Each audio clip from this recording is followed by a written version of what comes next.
Väčšina 25-ročných influencerov vám bez problémov povie, ako zbohatnúť z večera do rána. Ja mám 59 a ja vám poviem skôr pravdu, ktorú som sa naučil. A to, že najviac peňazí nás nestoja zlé investície, ale naša nečinnosť a náš strach z investovania. Takže vítam vás na kanáli Creative Life and Finance. Volám sa Matúš, ako som spomínal, mám 59 rokov. A dnes vám chcem povedať, prečo som v tomto veku založil YouTube kanál a takisto, ako vám moje skúsenosti z investovania a prípadne aj z inkasa pohľadávok, ktorým som sa zaoberal, môžu zachrániť vaše úspory. Možno si hovoríte, prečo tento názov Creative Life and Finance. Tak skúsme si to rozobrať. Creative Life je to žiť si život podľa vlastných predstav. To znamená tvoriť a mať energiu. Čiže je to o slobode.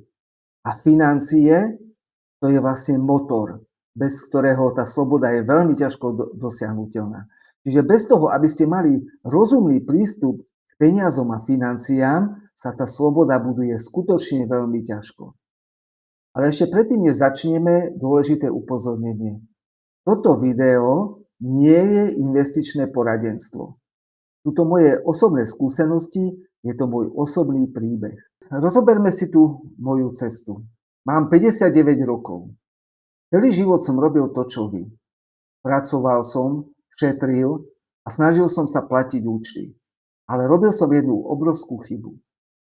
Svoje peniaze som nechával doslova hniť na bežnom účte, ktoré bolo síce bezpečné, teda v tomto čase som si myslel, že je to bezpečné, je to najlepšie riešenie, ale často som sa dozvedel, alebo som zistil, že vlastne je tu obrovská inflácia, ktorá je taký tichý zlodej a doslova nám kradne tie peniaze. Doslova nám ich kradne a vlastne v škole nás nikdy nenaučili, ako sa máme správať k peniazom, ako si máme šetriť, budovať rezervu, ako máme investovať, ako máme dosiahnuť, aby tie peniaze pracovali pre nás.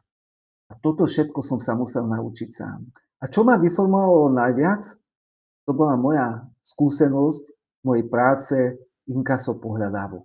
Pretože tam som denne stretával ľudí, ktorí padli na úplne finančné dno.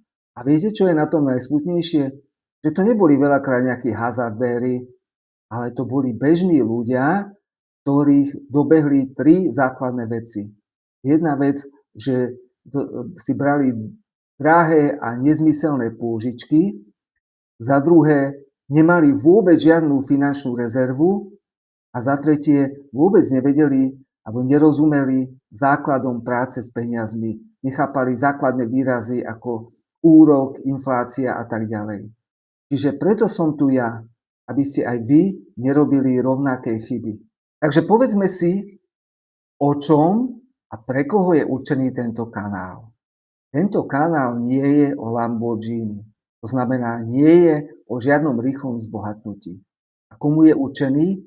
Je určený pre vás. Pre bežných ľudí v produktívnom veku okolo 40-ky, 50-ky, 60-ky, ktorí majú taký pocit, že už im ušiel vlak. Ale ja vás chcem presvedčiť o jednom, že nikdy nie je neskoro. Skutočne nikdy nie je neskoro začať investovať. A o čom budú tie naše témy? Takže napríklad, čo sú to ETF fondy? A prečo sú pre vás bezpečnejšie ako nejaké typovanie na akcie? Ako začať investovať, keď som úplný začiatočník a mám k dispozícii iba pár eur? Ďalej, ako si vybudovať správne finančné návyky? A takisto, ako nenaletieť na nejaké zázračné produkty, ktoré vám ponúkajú nejakí poradcovia, sprostredkovateľia, banky, a sú výhodné len pre práve poradcov, sprostredkovateľov či banky, ale rozhodne nie sú výhodné pre vás. Najväčšie riziko nie je to, že trhy klesnú. Najväčšie riziko je nezačať vôbec.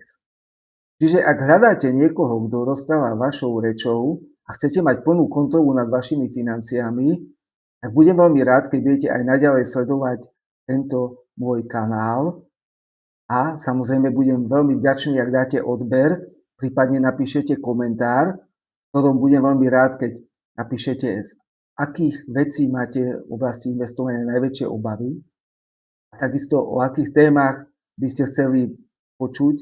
A samozrejme, ja tie komentáre budem čítať a budem sa nimi riadiť pri tvorbe ďalších videí.